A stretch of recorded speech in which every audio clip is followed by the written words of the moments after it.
And then there was just one game standing between Oklahoma and a college football playoff bid. Eddie Radosevich, George Stoia here. Welcome back to the SoonerScoop.com YouTube channel. An instant reaction. Oklahoma wins 17-6 on Saturday over Missouri. Not the prettiest thing in the world, George, but a win is a win, and you never apologize about winning conference games, especially in the Southeastern Conference. Oklahoma now 9-2 with everything ahead of them, 4 quarters away from punching their ticket, if you will. Yeah, it's certainly not pretty, like you said, but Oklahoma continues to do this thing where they are just leaning on their defense. They come up with a couple turnovers today. I think Missouri in the second half had 0 rushing yards. Insane. After that opening drive, you're kind of like, oh man, it's like Oklahoma in for kind of a tough day. And defensively, they were just phenomenal, unbelievable. Owen Heineke, I think, led the team in tackles. They had 4 sacks today. Taylor Wine, 1.5 sacks. He was amazing again today. And then offensively, it's the same kind of story. We'll get into some of the numbers and stuff. They have, a few glimpses of like, okay, they got something here, and then it's just abysmal at certain points. And for Oklahoma, you got to get to a point where you can close games, and it felt like Oklahoma was going to do that. They came out, they got the field goal in the second half, and they put together a good drive. They had some other drives where they get the ball at midfield, and they just can't do it. But credit to Brent Venables, credit to this coaching staff to find ways to find a way to get to 9-2. It's honestly pretty remarkable at this point. It's a hell of a coaching job for a lot of guys that have been on a lot of hot seats, a lot of various different hot seats. Oklahoma does find a way to win. We'll get into the rest of the game. We'll hear from Brent Venables as well as John Mateer, Ben Arbuckle after the game. Certainly a happy Oklahoma Red Room after today's win. They do move on to 9-2 on the season. Before we get into the real breakdown from the rest of the game, let us tell you about our good friends over at Lucy, 100% pure nicotine, always tobacco-free. Lucy Breakers are nicotine pouches with an extra surprise. Each pouch holds a capsule that can be broken open to release extra flavor and hydration. You can set yourself up with a subscription, and they'll deliver it right to your door. The fine people of Lucy will. Wintergreen, apple ice, espresso, cinnamon, mint. Many different flavors to choose from, different strengths to choose from as well. The 4 milligram, 8 milligram. I'm more of a 12 milligram because I'm a big boy. And all you got to do, just go to lucy.co/SoonerScoop and use the promo code SoonerScoop. Get 20% off your first order. Lucy has a 30-day refund policy if you change your mind. And we must tell you, who are those people? Who are these people walking around? We must tell you, Lucy products are only for adults of legal age, and every order is age verified. Warning, this product contains nicotine. Nicotine is an addictive chemical. If you were in the stadium today, your feet probably got cold. It's a little chilly down here today. And all you got to do is go and check out our good friends, hollowsocks.com. Hollowsocks.com. Buy 2, get 2 free sale. Head to HollowSocks today. Hollowsocks.com, that is, today, to check it out. 50% off. That seems like a simple order for a lot of people out there that are probably going through the Christmas remedies, as well as everything else around this time of the holiday season. You got to keep your feet warm, and there's no better place to do that than hollowsocks.com. Does that get you interested? Yeah. It should. Lightweight, supportive, and unbelievably soft. 3 times warmer than wool and still lightweight. They keep your feet dry if you're hiking up a hill to get to your tree stand or stalking trophy bulls in the mountains, and they'll still feel fresh hours later. Hunting, biking, hiking, anything outdoors. Videoing football games. I certainly had them on today. Made in the United States of America. Over 2 million pairs sold. Once you wear Hollow, you'll never go back to wool or cotton socks ever again. Again, that's hollowsocks.com for up to 50% off. Buy 2, get 2 free sale. Head to hollowsocks.com. Thank you to Hollow Socks and Lucy. All right, let's get into it. Oklahoma, defensively, it didn't start off great. I think everybody kind of looked at each other after that first drive, and about midfield after the first series, it was like, okay, I think Ahmad Hardy's really good. It's going to be a little bit of a long day. They ended up holding Missouri to a field goal, and then the rest was kind of downhill from there. Oklahoma settled in. Defensively, yet again, another performance, maybe the most dominant performance we've seen from Brent Venables' defense over these last last couple of weeks when they've really kind of turned it up. Yeah, it kind of reminded me a bit of the South Carolina game, how dominant they were in that game. South Carolina couldn't move the ball. Missouri couldn't move the ball for large portions of this game, and other than the opening drive and the drive right before halftime, and the one late in the game where they ended up dropping the touchdown pass, those were really the only 3 possessions Missouri was able to move the football. And they even had some drives, Eddie, that stayed alive because of penalties. I think OU had like 3 defensive pass interferences, which... The first pass interference call, you'll see the video here as we're reviewing all of it. That's the closest I've ever seen an Oklahoma coach to like assaulting a referee. Yeah. There was a moment there where it was like, Brent, you gotta chill out a little bit. There was definitely, we can do a whole segment on the officiating today. Very questionable at times. The unsportsmanlike it ended up being on Danny Okoye. It's the softest thing I've ever seen. I was like, you got to be kidding me. And Danny's got to be smarter there. Sure. He can't do that. But still, overall though, for the defense, Eddie, they were just unbelievable up front. David Stone, Grayson Holton had a huge day. It felt like Marcus Strong came in and played. Jaden Jackson, he's banged up. He certainly isn't healthy, but he contributed. Dominic Williams, I thought, had one of his best performances. He ended up with, I think, 1 sack, but he was really, really good today. The defensive ends, I thought that PJ Adebawore had one of his best games. He had a sack today for Oklahoma. Taylor Wine, obviously, like I said earlier, he was great. I thought Owen Heineke, once again, was one of their best playmakers on defense. It felt like he was everywhere. Sammy Omosigho, I thought it was I don't know what he ended up stat-wise, but it felt like he was all over the place. He was defending that pass there at the end, and it was a great ball. Coleman's got to catch that for Missouri, but Omosigho was in pretty good coverage considering who he was defending. Jacoby Johnson, maybe the play of the day. His interception was awesome. Eli Bowen gets the one to seal the game at the end, but I thought just overall, Eddie, this defense, man, like I don't know if they're the best in the country, right? Like comparing statistics and all of that, but what they've been able to do, especially over these last 3 games in terms of just controlling the game, it's remarkable. And the amount of guys that they're playing. Mario Robinson was in there today, playing some safety as a true freshman. They just got dudes all over the place. Kendall Daniels, I thought, was great. I've named like a dozen guys, and I'm probably missing a few guys. Like, it's insane. Isn't that kind of the story with this team, and especially on the defensive side of the ball? It was the vision that when Brent Venables came here, this is what he envisioned. And we're a long ways away from kind of rolling our eyes when you're talking about competitive depth, and they just need to get guys in. Yeah, this is what it is. This is what he envisioned, and we'll get to the offense. I'm sure he envisions the offense doing more than what they're doing, but winning games the way that they have, I think it makes Brent Venables very happy.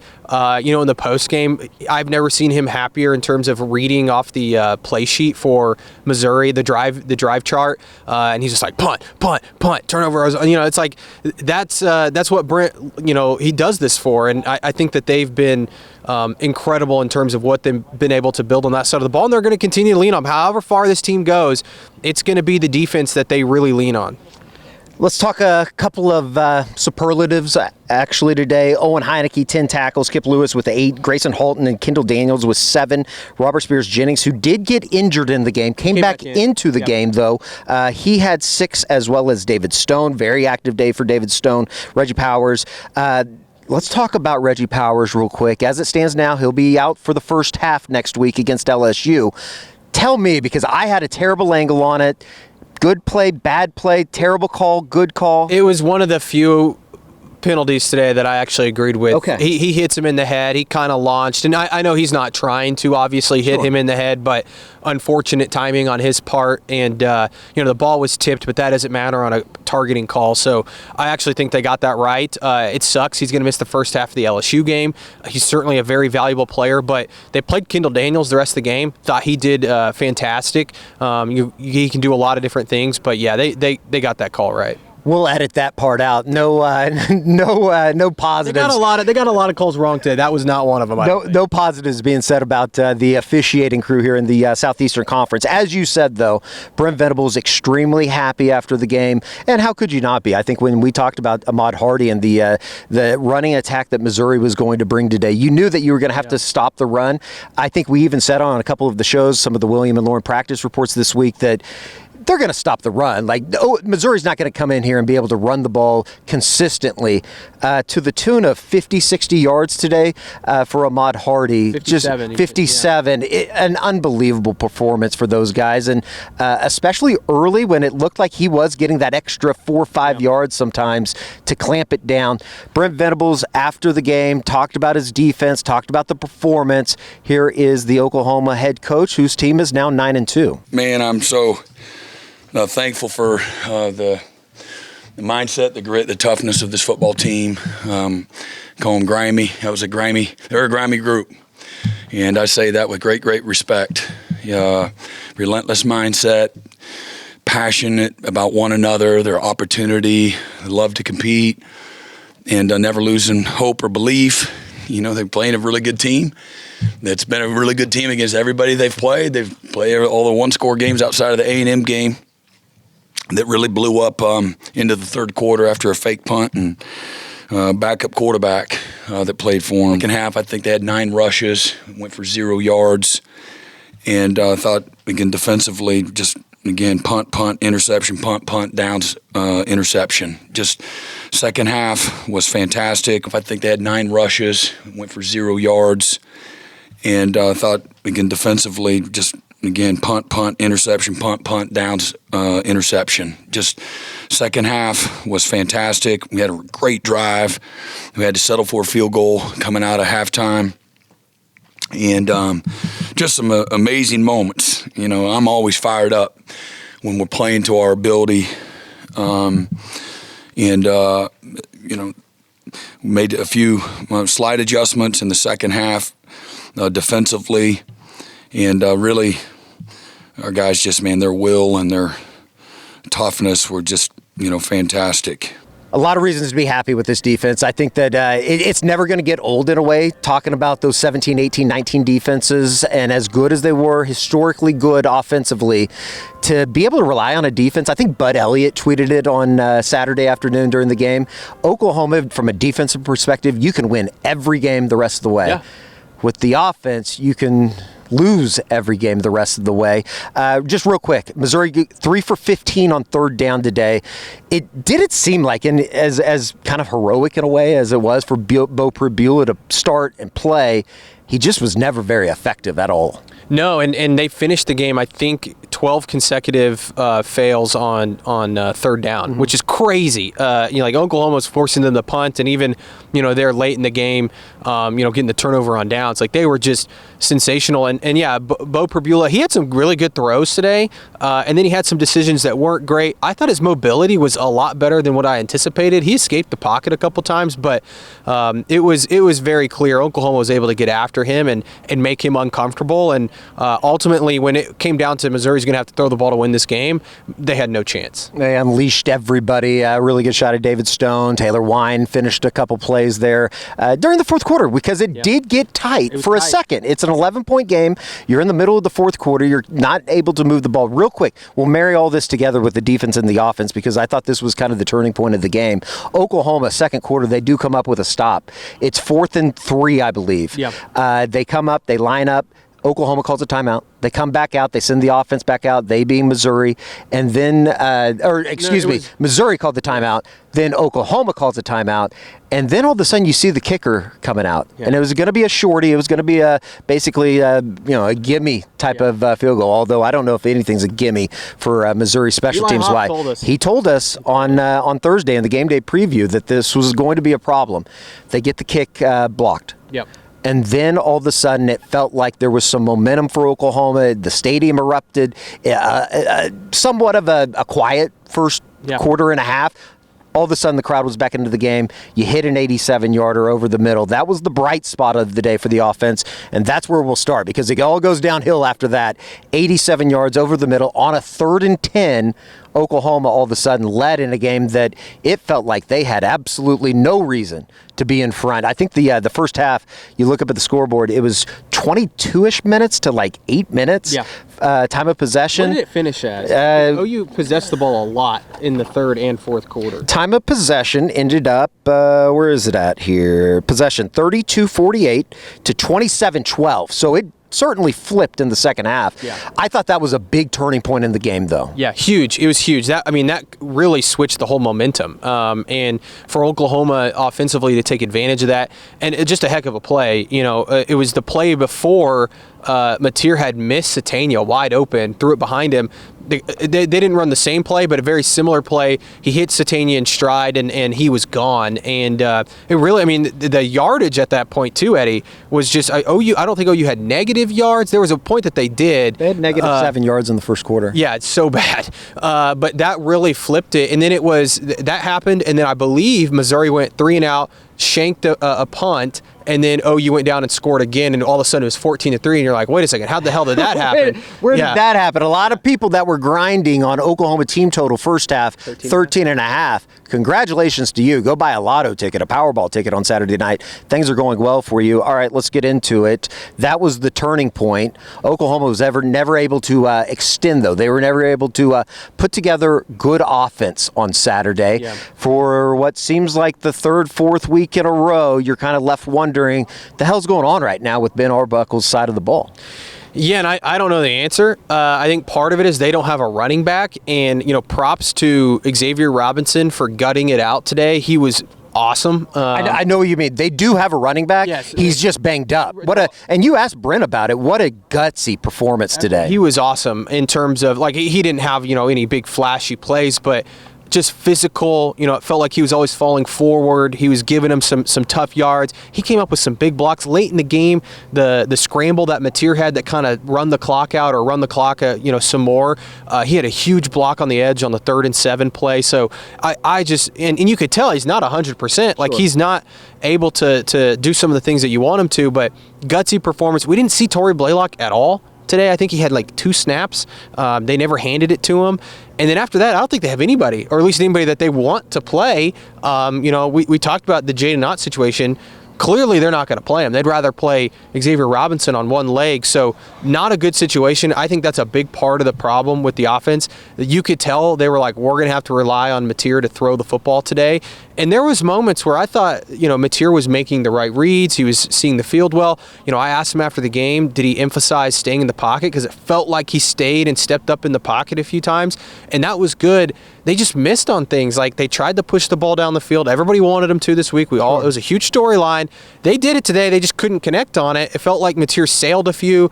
There's a few questionable non-PIs that they didn't get that, you'd like to have, better balls there that maybe you get that call. But it just feels like, Eddie, the offense is stuck in the mud, and even when they get something going, something negative happens, or they go away from something that's working. There was a possession in I think it was the 4th quarter, where they get the ball back around midfield. Mateer rips off a 10-yard run, gets a first down. You're like, okay, they got something here. And then they throw the ball 3 straight times, 3 straight incompletions. They don't even run the clock, and all of a sudden you're punting the ball right back to Missouri. And you can live with it because, they pinned them deep and the defense is playing so great. But, you're going to be in moments where you got to be able to, put teams away. And that's the thing with this offense. You're not asking them to be, spectacular or on the same level as the defense. But if you can play complementary football, when the defense gives you the ball at midfield as many times as they did in the second half, you got to take advantage of that. So I don't know if it's play calling. I don't know if it's decision making for Mateer. I don't know if it's just a lack of playmaker. I think that's part of the problem. I think it's basically Mateer and Satania and Xavier Robinson, and that's about it. And Xavier Robinson's playing on one knee. I just think that there's a lot of issues, and, can you figure it out? I don't know. I think they need to get healthy. I think they need Giovanni Gibson to get more involved. That was good to see him get a touchdown today. But I'm ranting, I'm rambling, so feel free to take the mic away. But at the end of the day, it's not good enough. And if Oklahoma wants to, yes, 9-2, like you said at the beginning of the show, you take it, you don't complain about it. But if Oklahoma wants to reach its ultimate goals this year and beat LSU even next week, another good football team, the offense has to find more ways to consistently put together drives. Well, you asked them both, Ben Arbuckle and John Mateer, after the game, is this thing closer or just relatively close to being a proper offense? And here is their answers. I feel that the kids are attacking it every single day. I get to see them at practice. I get to see the progression that they're making. And at the end of the day, our whole goal is to go win the football game, right, and go do that. And these kids are putting in the work to go do that. And it's my job and these other coaches' jobs to go put them in position to be successful. But these kids are getting after it. So I do believe they're getting better. I do believe that they're attacking the work every single day. And I couldn't be more proud of them. And again, figuring out a way to win. Yeah, I think a little bit of that maybe came into play, but, it was also what they were giving us defensively. Really crowded boxes, especially early on where there are 7, sometimes close to 8 humans in the box, and you have to take advantage where they're not, and that's out in space, and we just have to hit and execute on some of those shots downfield, and we were really, really close on some of them. And Xavier had 2 carries early in the second half, but we did a pretty good job. We had some design runs and stuff, with the quarterback or with Isaiah potentially getting the ball, just a read play. But I think a little bit of that went into it. But ultimately, it's the flow of the game and what the defense is giving you, and you have to. Simplest form of football, you have to go where they're not, and so. Again, I'm proud of X too. That's why he was getting the ball there in the second half. He was running hard. He was creating a spark, and so proud of him. Yeah, winning is the goal, and it's all that matters. Like some people will say, we should win pretty, and that's a good defense, and that's a good team. So I'm proud of the guys and proud of the offense. Did you like your decision making today? It felt like you were making good decisions. Maybe you didn't connect on everything, but right. It felt like it was. Yeah, I think it was better. 1 week better, and next week should be even better. Did you put an emphasis too on staying in the pocket? It felt like you stepped up and stayed in the pocket a lot. Oh, for sure. I hate watching film where I'm just getting out too fast and not helping the O-line. So all week in practice, and I haven't watched it obviously, but I thought it was a little better. Listen, I don't think anybody's going to care what they really, truly have to say as much as we appreciate them taking their time. I will say, what's the saying where it's like you have to admit you have a problem before you can fix the problem? Sure. They know they have to be better. Yeah. They're not sitting there like, oh, yeah, everything's fine and dandy. I think they're pretty frustrated with how the offense has gone. And so, can they fix it? I have no idea. You got 1 game left to do so. Now, I guess the good news is here on the flip side of this, if you can beat LSU, you would have about a month to get ready for the college football playoff. December 19th and 20th would be, Friday or Saturday night. You would think that somebody with a sprained knee, like Xavier Robinson, would be a little bit more healthy by then. But the bottom line is that it has to be better. What do you think of just Ben Arbuckle's game plan, just in terms of the plays called on the field? Oklahoma had been so good about that scripted first play. I thought there's a 3rd and 2 that I distinctly remember thinking, why the hell did they do that after after running the ball? The slot fade to Satania, which, that happened. I think what happened on that was the play after Xavier Robinson had gotten hurt, and he set up the 3rd and 2. Yep. Robinson had to come out. I think that they're running the ball there if Robinson doesn't get hurt, and they do the slot fade, which I don't know the other reads. I'd have to see the playback, but. To Oklahoma's credit, it was a great ball. It hit Satania right in the hands. He's got to make that play. At the same time, I think if you just run a quarterback power or counter or whatever, you're probably getting the first down. Yeah. So it's a give and take. I thought the play calling was questionable at times. It just feels like they are not able to get into a rhythm, and it feels like when they have something going, they don't stick to it. And that's the frustrating part, I think, for me, is it's not so much what is the game plan coming in today? I think the game plan was we're going to have to throw the ball. We're going to try and push it down the field. Mateer's going to have to run the ball. I think he ran it 18 times today. They did that throughout the game. It just feels like on certain drives, they go away from stuff. Sure. And they get away from just certain aspects of the game that they've shown that they can do. And, it's just like running Xavier Robinson. And I get it too. It's like he's playing on a bum knee, but I think he had 2 carries in the first half. It's like, well, that doesn't seem like a good game plan. I don't know, but they gotta find something. They need to get healthy. It would be nice if anybody in the running back room could play for Oklahoma. I didn't even see, was Taylor Tatum on the sideline? If he was, I didn't see him today. Yeah. I think I'm not saying that's the answer, but right. it's baffling to me. They have nobody. You've got a guy who's just putting his nuts on the line today, and Xavier Robinson and playing on a bum leg. There's nobody in that room that can step up and help the guy out. Sure. Like, I mean, he didn't even, and it wasn't even a situation where, he only played a few snaps. He played every snap on offense pretty much. He was the only guy at running back. That's insane. When he wasn't hobbling over to the sideline after getting hit. The good, though, when we're talking about Oklahoma offensively, the very good, actually, the reason why they are in the spot that they're in, no turnovers. Yeah. 0 turnovers on Saturday, 0 turnovers last week, obviously. It's a winning formula. Yeah. That's why it's unsustainable. Yeah, it's unsustainable. Like, you can't expect the defense. I mean, I guess you can't. At this point, you can't expect the defense to play really well. You didn't get a defensive touchdown today. I think it was the stat. This is the first SEC game OU has won that they did not get a defensive score. Wow. Yeah, touchdown or safety. So that's pretty remarkable. But yeah, like it's not sustainable. And again, when you play better teams, and I think Missouri's a good football team. I think that they're really well coached. I didn't like some of their play. They felt very conservative today. Yep. But like that's a really good defense, one of the best Oklahoma will play this year. But when you start playing some teams, if you get to the playoff and you're playing an Oregon or a Notre Dame who's just beating the crap out of teams right now, like those teams are going to be able to score on your defense, and you're going to have to be able to respond. And I just don't know at this point. I don't know if I trust this Oklahoma offense. They have glimpses. Sure. And then they just totally sputter in other moments. And today, you felt like they had a chance to maybe give you some hope in that second half when they kept getting the ball back at midfield. It's like, just go, even a field goal. Sure. You just go get 2 field goals on 2 of those drives. The game's over. So that's the part that I think is extremely frustrating. Because really all you got to do for a field goal these days is get over into about the 40, 45-yard line. Tate Sandell with another 40-plus yarder today. What was it, 45?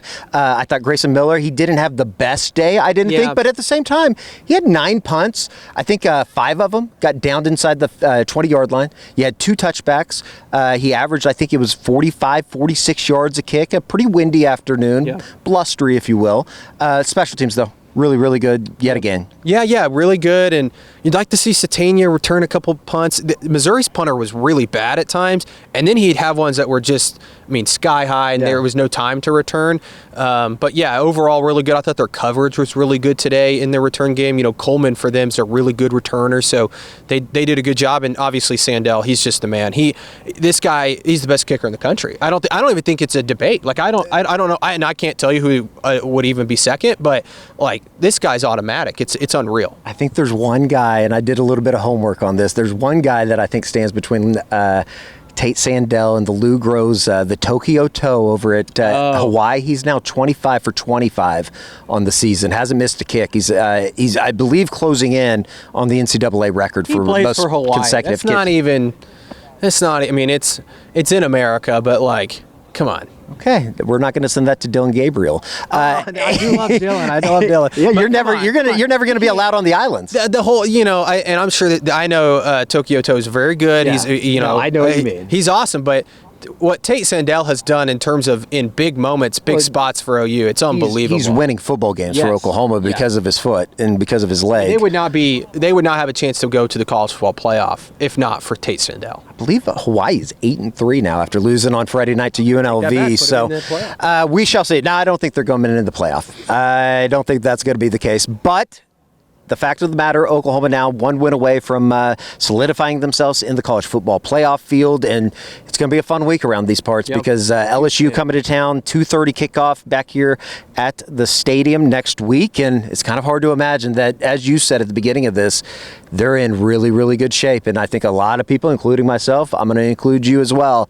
didn't think that they would get here into this final week with a real true opportunity, favored opportunity to get to a college football playoff game. Yeah, I thought they could get to 9-3 and that would maybe be enough to get in, or it would depend on what's going on. The fact that they're 1 away from being 10-2 and against this schedule, and I know there's people out there like, oh well, the schedule ended up not being that tough. Man, this is a damn hard schedule. Like, this is ridiculous, some of the teams that they've had to play to win on the road like they did the last 2 weeks, and then really take care of business today. Like not that you and I picked OU to lose, kind of trolling. Yeah, that was definitely tongue-in-cheek type deal. Right, and we'll pick them again to lose next week to help out the board. Service. But like, I do think there was this thought that, if OU comes out flat today, like Missouri wants to spoil their season, there was a lot of shit talking going on between the two teams. Like, they're a good football team, the way that they play, and especially after that first drive, the first couple drives, I was like,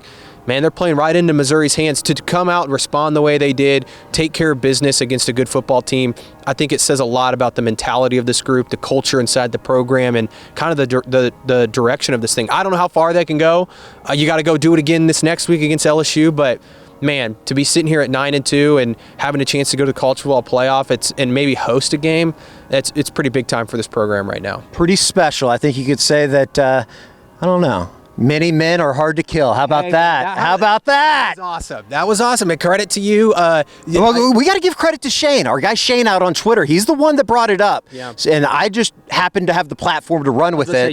Your influence has never been higher. Like, that was awesome. I will say, too, when they played Toby Keith in the third quarter, they played Toby Keith a couple times. And I was like, I think they're running out of songs. I think there's going to be a chance that they play Many Men. Crazy. And then I was told that there might be a video that incorporates it. Very well done, University of Oklahoma. Very well done for the Oklahoma fan, too. I thought it was a pretty good atmosphere. 11 a.m. I know it's tough to get up for these types of games. Yeah. I think next week's going to be even bigger with LSU coming to town in Norman. So for George Stoia, I'm Eddie Radosevich. We'll see you back here on the SoonerScoop.com YouTube channel on Monday. Game Day Rewind, as well as a recruiting report with Josh McQuistion. We'll have the Eskridge Lexus post-game podcast as well on all your podcast listening devices this evening as we head back over to the Scoop offices. So, man, crazy. Yeah. They're here. I mean, it's here. Crazy, too, how fast the season's gone by. I know. I mean, one game left, a home game that we know of, right? It's crazy how quick it's gone by in the blink of an eye. No doubt about it. All right. George, Eddie, we'll see you back here on the SoonerScoop.com YouTube channel. OU wins 17-6. One game left in the regular season and one game to solidify themselves in a college football playoff. Talk to you on Monday.